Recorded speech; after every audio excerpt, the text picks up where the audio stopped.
सोचिए आप एक मिडिल क्लास फैमिली से बिलोंग करते हैं। हर पेरेंट्स क्या चाहती है, अपने बच्चे को एक अच्छे से अच्छी शिक्षा दे। आपने भी अपने बच्चे का एडमिशन एक अच्छे से एजुकेशन सेंटर में करवाया है, लेकिन एक दिन अचानक उसी एजुकेशन सेंटर से आपको कॉल रिसीव होता है कि हमने आपके बच्चे के लिए एक अच्छे से कोर्स डिज़ाइन किया है, आपको कोर्स खरीदना ही पड़ेगा। अगर आप वो कोर्स नहीं खरीदते तो हम आपके बच्चे का करियर बर्बाद कर देंगे। और जिस कोर्स की वो बात कर रहा है वो कोई छोटा मोटा कोर्स नहीं है, उसकी कीमत है करीबन 80,000 से लाख रुपए तक। सबसे पहले आपका रिएक्शन क्या होगा? ये क्या कोई मजाक चल रहा है? एक्चुअली ये मजाक नहीं, हकीकत है। इंडिया की जो सबसे बड़ी एडुटेक स्टार्टअप है बायजूस, उसके नाम पर कुछ ऐसे ही एलिगेशंस लगे हैं। और ये एलिगेशंस किसी ऐरे गैरे ने नहीं लगाए, एनसीपीसीआर ने लगाया। एनसीपीसीआर ने बाकायदा एक रिपोर्ट बनाई है जिसमें उन्होंने क्लियरली मेंशन किया हुआ उनके पास ऐसे बहुत सारे केसेस आए जिसमें पेरेंट्स ने ऑफिशियली बायजूस के नाम पर कंप्लेन दर्ज की है। बायजूस नॉर्मली मार्केट से पेरेंट्स के फ़ोन नंबर खरीदता है, फिर बायजूस की जो सेल्स टीम वो पेरेंट्स को कॉल करके लिटरली धमकी देती है, कोर्सेस खरीदने पर मजबूर करती है। अगर कोर्स नहीं खरीदा तो वो बच्चे का करियर बर्बाद कर देंगे। आपको क्या लगता है, बायजूस क्या कोई छोटी मोटी कंपनी है? इंडिया की सबसे बड़ी एडुटेक स्टार्टअप है बायजूस। अगर आप आज भी बायजूस की बात करेंगे तो बायजूस की टोटल नेटवर्थ है $22 बिलियन, इंडियन करेंसी में जिसकी वैल्यूएशन होती है 1,80,000 करोड़ से भी ज़्यादा। आज तक इंडिया की football team FIFA World Cup में पार्टिसिपेट नहीं कर पाई, लेकिन बायजूस इंडिया की पहली कंपनी है जिसने कतर फीफा वर्ल्ड कप में ऑफिशियली स्पॉन्सरशिप दिया है, वो भी $40 मिलियन का। इंडियन करेंसी में इसकी वैल्यूएशन है 330 करोड़ से भी ज़्यादा। ये सारी बातें पता चलने के बाद एक आम आदमी बायजूस के बारे में क्या सोचेगा कि बायजूस बहुत बड़ी कंपनी है, बहुत अच्छा बिजनेस कर रही है, बहुत ज़्यादा प्रॉफिट कर रही है, तो बायजूस को क्या ज़रूरत है सिर्फ 70-80 हज़ार के कोर्स फीस के लिए पेरेंट्स को फ़ोन करके धमकी देने की। बायजूस के नाम पे जितने एलिगेशंस लगे उसमें कितनी सच्चाई है? अगर बायजूस ने सीरियसली ऐसा कोई काम किया है तो उसकी वजह क्या है? ये सारे चीज़ को हम समझेंगे आज के इस वीडियो में।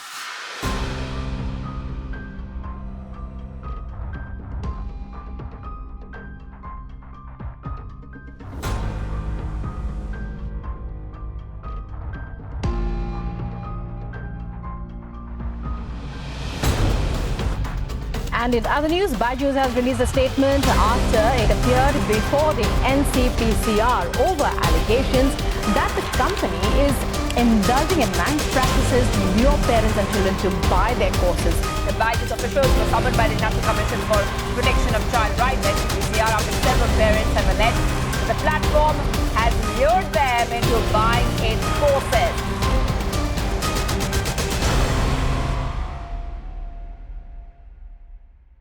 किसी भी नतीजे में पहुंचने से पहले कुछ डेटा एनालिसिस करना बहुत जरूरी होता है। तो चलिए एक बार नजर डालते हैं पिछले कुछ सालों में बायजूस ने कैसे बिजनेस किया है।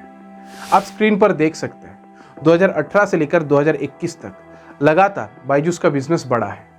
2021 का जो बिजनेस है वो पिछले साल के मुकाबले थोड़ा सा कम था, लेकिन उतना भी कम नहीं। 2021 में बायजूस ने टोटल 2280 करोड़ का बिजनेस किया है, और 2280 करोड़ कोई छोटी मोटी रकम नहीं है। आपको शायद लगता होगा जिस कंपनी का बिजनेस करोड़ों में है उसको 70-80 हज़ार रुपये के लिए अपने कोर्सेज को इस तरीके से बेचने की क्या जरूरत पड़ गई।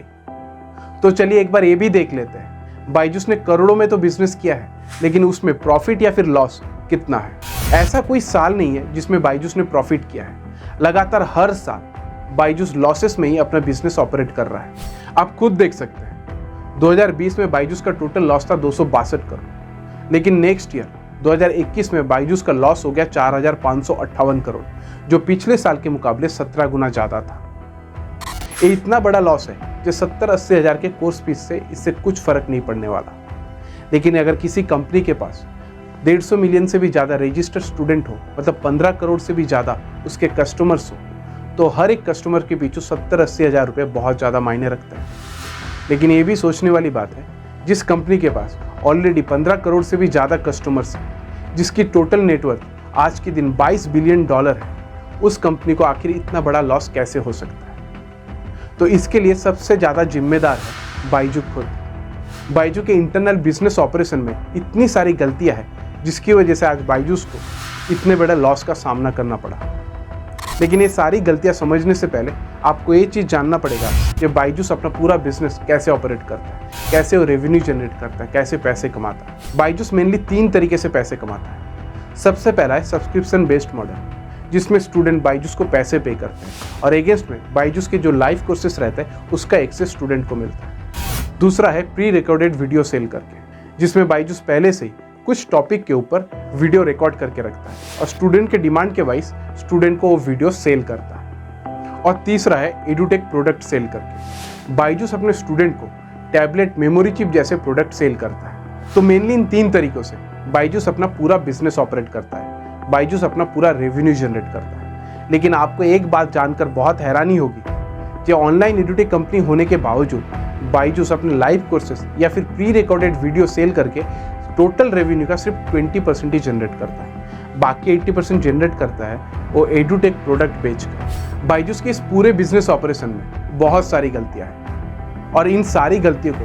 हम मेनली 4 पॉइंट में समझेंगे। बायजूस की जो सबसे बड़ी गलती है वो है बायजूस का अकाउंटिंग प्रॉब्लम। आपने शायद नोटिस किया होगा, वीडियो की शुरुआत से लेकर अभी तक हमने आपको जो भी डेटा प्रोवाइड किए हैं वो 2021 तक के हैं, क्योंकि बायजूस ने 2022 का फाइनेंशियल रिपोर्ट अभी तक सबमिट ही नहीं किया है। जब इंडियन गवर्नमेंट ने बायजूस को इसकी वजह पूछी तो बायजूस ने बताया बायजूस की जो ऑडिटर कंपनी है डिलॉयट, उसने बायजूस के अकाउंट्स को अप्रूव करने से मना कर दिया है, क्योंकि डिलॉयट कंपनी को लगता है बायजूस जितना भी अपना सेल दिखा रहा है, अपना रेवेन्यू दिखा रहा है, उतना रेवेन्यू बायजूस का है ही नहीं। आखिर बायजूस की ऑडिटर कंपनी ऐसा क्यों सोचती है, इस चीज को हम एक एग्जाम्पल के थ्रू समझते हैं। सोचिए बायजूस के किसी भी कोर्स का फीस है 1 लाख रुपए और उसका ड्यूरेशन है 1 साल का। किसी पेरेंट्स के पास शायद एक साथ 1 लाख रुपए देने की कैपेसिटी नहीं। ऐसे केसेस के लिए बायजूस ने इंस्टॉलमेंट फैसिलिटी रखी हुई है। पेरेंट्स को सिर्फ अभी 10,000 रुपये पे करने हैं और बाकी के जो 90,000 है वो आने वाले 9 महीनों में 10,000 की किस्तों में पेरेंट्स बायजूस को पे करेंगे। लेकिन बीच में कोई भी रीजन की वजह से अगर स्टूडेंट्स को कोर्स अच्छा नहीं लगता और कोर्स छोड़ के चले जाते हैं तो ऐसे केसेस में पेरेंट्स बायजूस को रिमेनिंग अमाउंट पे नहीं करते। लेकिन बायजूस क्या करता है, सेल होने के टाइम में 1 लाख रुपए का सेल वो सेल रिपोर्ट में अपलोड कर देता है, लेकिन हकीकत में उसे 30 या 40 हज़ार ही रिसीव होते हैं। मतलब ऑन रिकॉर्ड बायजूस का सेल है 1 लाख रुपए, लेकिन हकीकत में रियलिटी में बायजूस का उतना सेल है ही नहीं। इस चीज़ को जब बायजूस की ऑडिटर कंपनी डिलॉयट ने नोटिस किया तब उसने बायजूस के अकाउंट्स को अप्रूव करने से मना कर दिया। अकाउंटिंग प्रॉब्लम को छोड़ के बायजूस की सबसे बड़ी गलती है उसकी खुद की कंपनी व्हाइट हेड जूनियर्स। शायद आप में से बहुत लोगों ने व्हाइट हेड जूनियर्स का नाम सुना होगा। हर बच्चा स्पेशल है और अब हर बच्चा अपने आइडियाज को रियल बना सकता है, कोडिंग सीख के, एप्स बना के। दुनिया में जितने झूठे वादे हो सकते हैं सारे झूठे वादे व्हाइट हेड जूनियर्स ने पेरेंट्स को कर दिए हैं।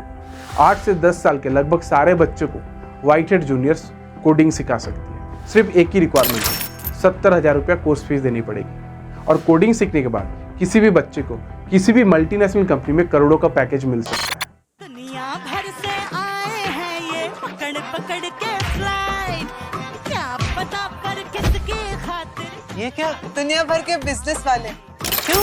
चिंटू ने व्हाइट हैट जूनियर पे कोडिंग सीखा, ऐप बनाया, उसके ऐप में इन्वेस्ट करने। इसने इस उम्र में ऐप बनाया। अब व्हाइट हैट जूनियर पर इंडिया का हर बच्चा ऑनलाइन कोडिंग सीखेगा और ऐप बनाएगा।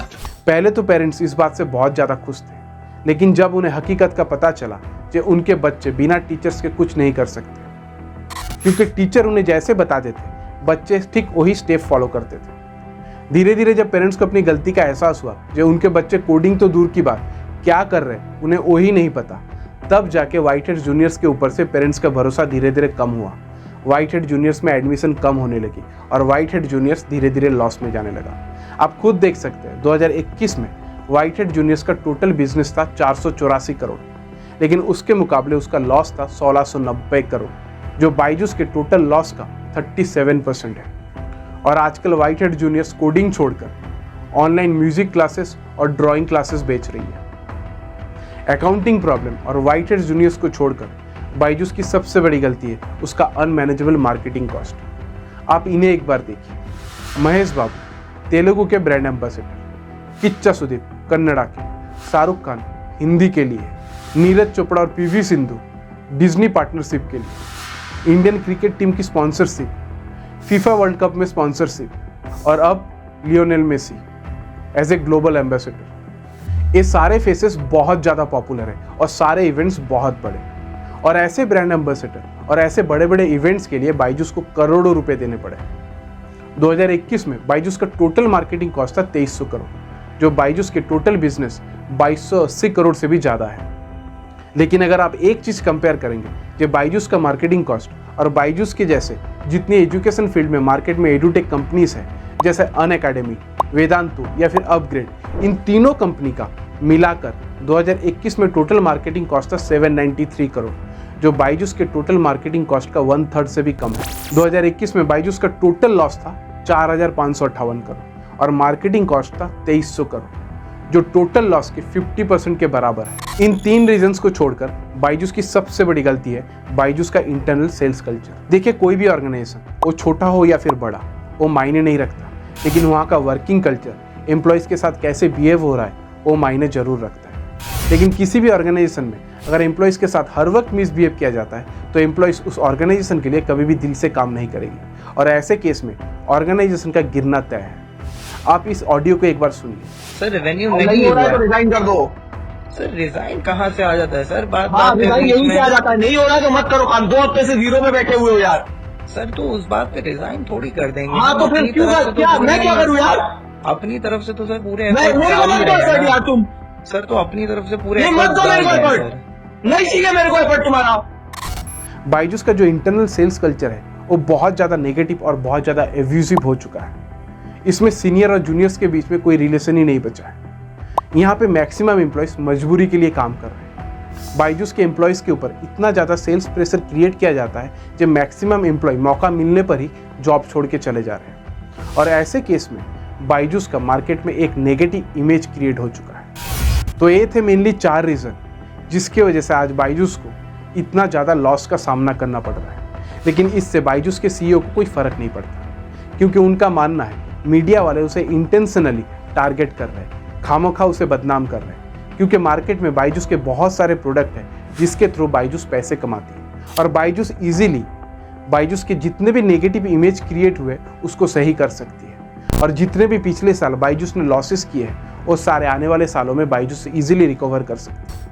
लेकिन शायद बायजूस एक बात भूल गया है, पैंडेमिक ऐसा दौर था जिसकी वजह से ऐसे ऑनलाइन एडुटेक कंपनी को इतना ज़्यादा बूस्ट मिला, लेकिन आज सिचुएशन बहुत ज़्यादा नॉर्मल है। स्टूडेंट्स फिजिकली क्लास अटेंड करने जा रहे हैं, तो ऐसे हालात में बायजूस या फिर दूसरे ऑनलाइन एडुटेक कंपनी को अगर सर्वाइव करना है तो पहले से ज़्यादा स्ट्रगल करना पड़ेगा। अगर आपके घर से या फिर आपके जानने वालों में से किसी भी स्टूडेंट ने ऐसे ऑनलाइन एडुटेक कंपनी से कोर्सेस लिए हैं तो प्लीज़ सावधानी रखिए और किसी भी तरह ऐसे कोर्सेस के ट्रैप में मत पड़ जाइए। अगर आपको आज का ये वीडियो इन्फॉर्मेटिव लगा है तो आप इस वीडियो को लाइक कर सकते हैं, अपने सर्कल में इसे शेयर भी कर सकते हैं। अगर आपने अभी तक इस चैनल को सब्सक्राइब नहीं किया है तो प्लीज़ इस चैनल को सब्सक्राइब कर दीजिए, क्योंकि आपका एक सिंगल सब्सक्राइब हमारे लिए बहुत बड़े सपोर्ट की तरह काम करता है। तो मिलते हैं ऐसे इन्फॉर्मेटिव कंटेंट के साथ अगले वीडियो में, तब तक के लिए शुक्रिया।